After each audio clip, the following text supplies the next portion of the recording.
this is the place you were supposed to be. Like, this is where you were supposed to go. Yeah. Prison is the best thing that's ever happened to me, really. I need to know that the fire's gonna burn me. I'm not gonna believe you if you tell me it's hot. I need to stick my hand in there and I need to see that this shit's hot. Like, I need to know for myself. It was a wake-up call, you know? Nobody ever has or ever will escape the consequences of their choices.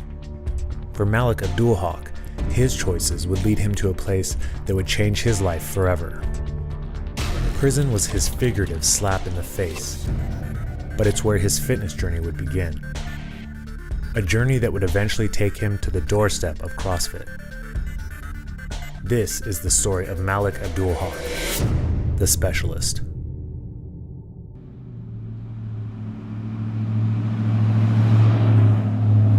Hey, how are you, man? How are you doing? Malik. Malik, nice to meet you, Malik. How you doing today? I'm doing good, man. Good. Because I'm a bodybuilder, came from bodybuilding. I didn't know if I was gonna be looked down on a little bit. You know, I didn't know, but that's definitely wasn't the case. Everybody was really friendly and it was just all about the seminar. Bodybuilding never even was brought up. Ready, down and hold. Great, sit back a half inch and chest up. Beautiful, half inch deeper now. Now you're working hard. Stand. And reset, tell those arms they gotta wait. Okay, you got strong upper body, you wanna use it, you gotta tell them to wait. Wait until they feel all the way extended legs, they're gonna hand off to the arms. These guys gotta wait their turn, okay? Get set, ready, go. Boom, boom, much better, good, reset. My size and flexibility made me I didn't want to use technique, I wanted to force everything. Ready, down and hold. I mean, bodybuilding has made me like damn near immobile. There's the bad side to everything, you know? Stand. Who here thinks that their shoulder flexibility is the issue for the overhead squat? Like, I know how to sit down and do this, or I know how to lay down and do this, or I can stand up and do this. It made me look good, but, you know, my hips are tight as fuck, like, you know, and everything else. Bodybuilding is about one thing, gaining muscular size and definition. That's not to say that bodybuilders don't work hard, because they do. But in order to attain their aesthetic goals, sacrifices are made and their level of fitness is limited. In essence, they are specialists. A specialist is somebody who has a pretty narrow application of their physical capabilities. For example, you take somebody that maybe is really proficient at running a marathon, and you could say they have a lot of endurance, but really only in running. If you get them rowing, cycling, they might not be as impressive as he thought because the application of that endurance is so narrow, it can't really be used in other places.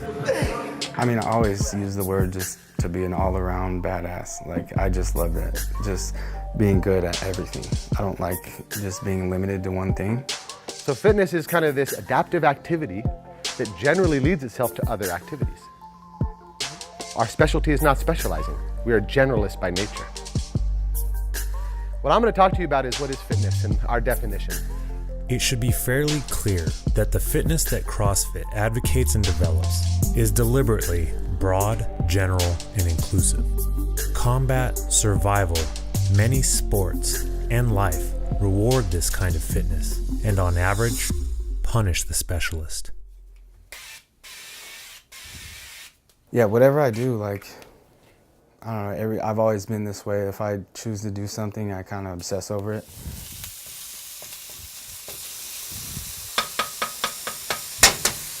I get obsessed with whatever I do. I have an addictive personality, you know? The addictive personality is a gift and a curse. Good word for him is precocious, inquisitive, adventurous. That's Malik. That's Malik in a nutshell. Yeah.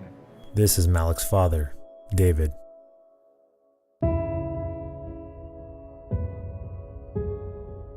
When I was young, like, my dad has always been to going to the gym. He's always trained, like, my whole life. I've always remember him going to the gym. A lot of years with just driving iron. I started out just lifting weights in the neighborhood with the fellas. You know, I always wanted to be like him. You know, I always thought he was like the biggest dude in the world. I would always brag to all my friends, like, my dad's so buff, you would not even imagine if you saw him. Yeah, I always wanted to be like that, you know, I wanted to be swole, I wanted to be like that, because he's like an old school iron driving type of dude. He wasn't really a, you know, competitive bodybuilder or anything, he just did it for the love of, you know, lifting heavy stuff. Malik was young enough that he doesn't remember his parents getting divorced, but in the years that followed, he struggled to find a sense of family. My parents did what they could for me, but there was ups and downs just like in many other people's families and childhoods, and went to a lot of different schools, moved to a lot of different areas. I learned how to run away, from the stuff that was going on at home, and so I feel like that was like a big part of me, just wanting to be out all the time, never wanting to be at home, ever. Reality is harsh to deal with sometimes, and if you can't deal with it, you find different ways, Certain people feel it with different things, Toxic relationships, some people feel it with buying a lot of stuff, money, some people feel it with violence. I just feel it with drugs. I drank a lot. That was like the thing. I was drinking, then drinking would lead to everything. We'd do coke, smoke a bunch of weed, do coke. We messed around with meth, heroin, everything. Yeah, me and the little group of people that I was with, us pretty much have our hands in whatever. They say like that drug addicts have an anthem and it's fuck it, and so I was just in full fuck it mode for a lot of years. I knew he was going to get in trouble. I see what you're doing, and what's getting ready to happen is your life is going to get interrupted.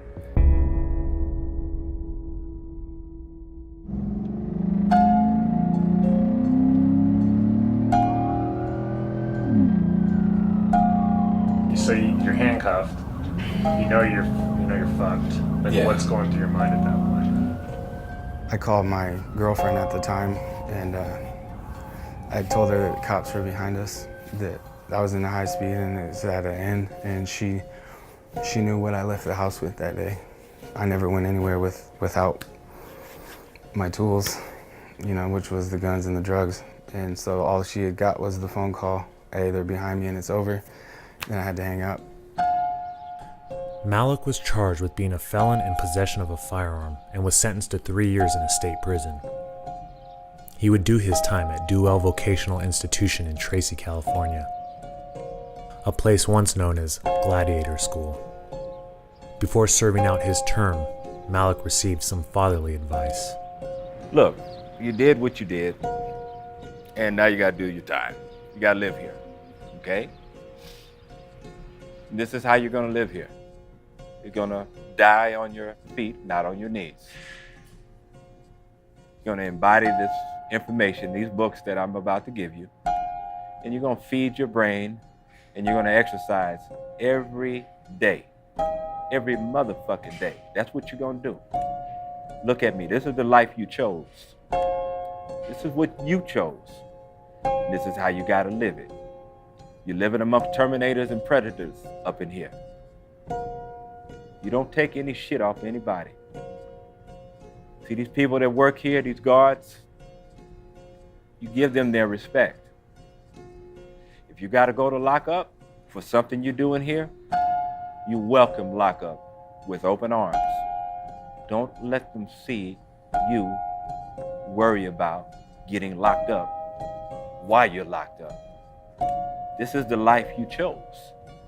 You're going to be here. There will be people that have life, 50 years, 2 years, and none of them your friends.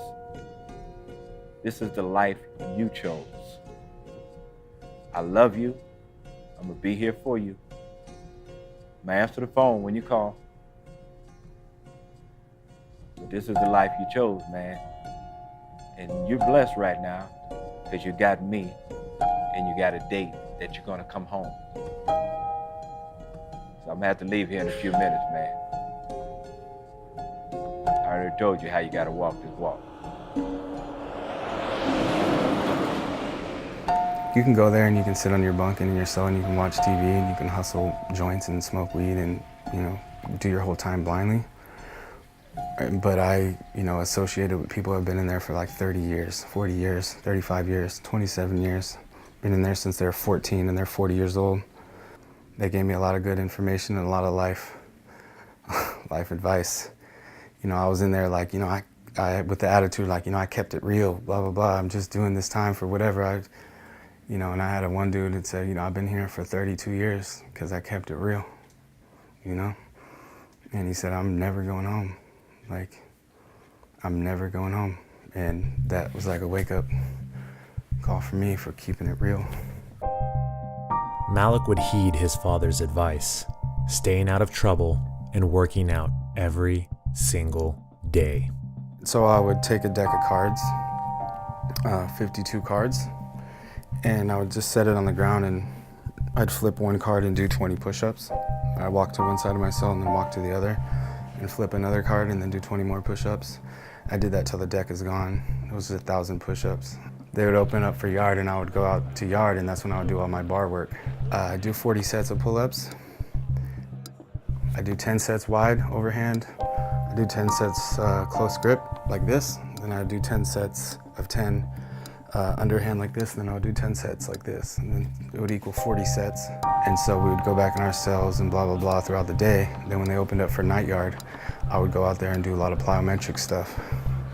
And I'd be doing like leapfrog jumps and like jump squats and taking old t-shirts to the yard and filling it up with gravel, using it as weights and lunging the entire track. Every other day, Malik would run 10 miles. Since 1998, weightlifting has been banned in California state prisons. Inside, you have to get creative with your methods of working out. I would steal trash bags from medical, and then I would go into my cell and fill them up with like 50 pounds of water. Yeah, and then I'd stick like a plunger. I'd wrap it in a sheet and stick a plunger through the sheet. And so it'd be like a 50-pound bag of water wrapped in a sheet, and then I'd stick a plunger through the sheet, and then I'd do like 30 sets of curls. Did it ever break on you when you're doing that? Yeah, I flooded my cell. My cellies, they all hated me because I trained so much.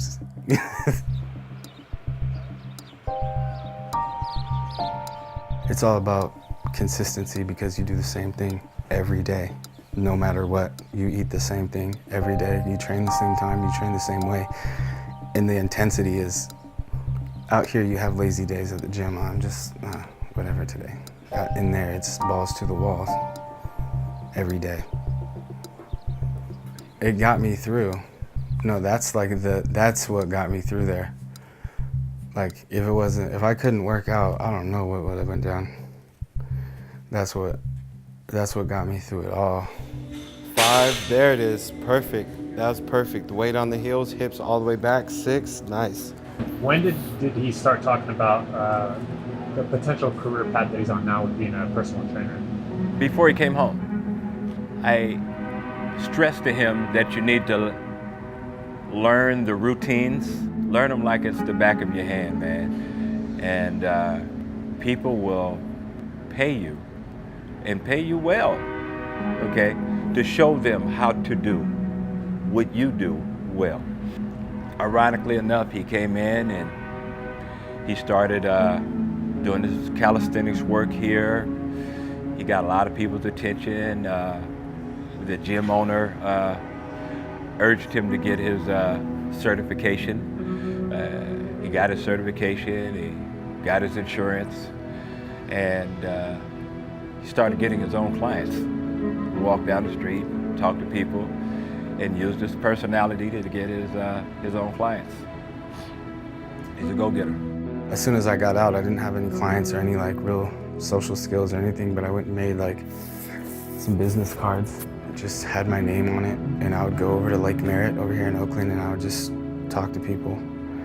Be like, hey, you look like you like to take care of yourself. Let me give you this card and blah, blah, blah. And I'd chop it up with them about training. Keeping the weight on the heel. When you come up, just squeeze everything in your lower body. Squeeze it all. There you go. Perfect. Flex it all. Let it go and flex it. Give me 5 more. 5. Perfect. 4. Nice. 3. There it is. Come on. Last one. Lock it out. Good job. Perfect set. So the numbing cream has lidocaine in it, and you don't have any problem with Novocaine, lidocaine, anything like that. Okay, you've been to the dentist and had shots and okay. Yeah. Do you mind if I clean with alcohol and do this while you're Yeah, it's all good. gonna multitask here? That tattoo is just a reflection of my past purely. It's just a pure reflection. It's not anything that I currently believe in or support. It's just how I was living at the moment. As Malik works to reset his life, there's one permanent reminder of his past that continues to haunt him. Tattoos usually tell a story. I was into guns, and so I got a bullet on me. Is that something you're gonna keep forever then, like a reminder? You can do it. Fuck no. Yeah, that one's gotta go. That one's gotta go. I've been at an interview before and said, we really want you, but that bullet on your face, dude, is just too intense. I feel like it's gonna hurt. I'm not tripping. Like the pain of the laser isn't gonna even compare to the pain of like the rejection and the judgment and all the other bullshit, you know, that comes along with the tattoo. So I think it's a fair trade, if you ask me.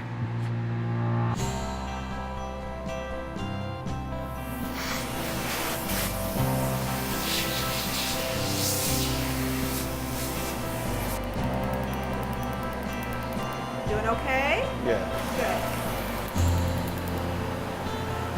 Good. Malik will require multiple laser treatments before the tattoo is completely removed. Okay, we're all done. I'm just gonna ice that. Good. Can you hold that there? Look. And you can see the white. It looks perfect. How you feeling? Good.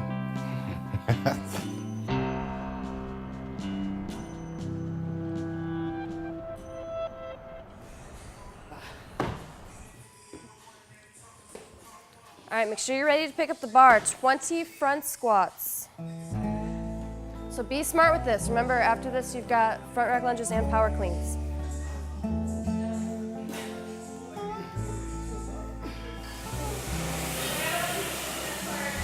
Once a specialist, in more ways than one, Malik was indeed punished by life. He had to make the mistakes he made in order to get to this point in his life. A fitness journey that began in confinement expands with his freedom. With the addition of CrossFit to his fitness tool belt, he looks to the future with hope and confidence. I want to do a couple more bodybuilding shows. I want to do CrossFit. I want to compete in CrossFit. And I also would like to do a powerlifting meet. And I want to own my own gym eventually. And basically have programs for kids at the gym after school, things like that. And have it shut down for a certain amount of time for after school stuff. And that's like my ultimate goal. It's just to have a gym that I can help people. Like I have a little motto, and it's I want to live to give. So my end goal is to use fitness in whichever area of fitness I need to use it to give as much as I can. So what's next for Malik? Oh man, I I wish that I was in control of that. Okay, his only enemy is himself. Our only enemy is ourselves. Okay, it's not anyone else's fault. So he's the master of his destiny right now.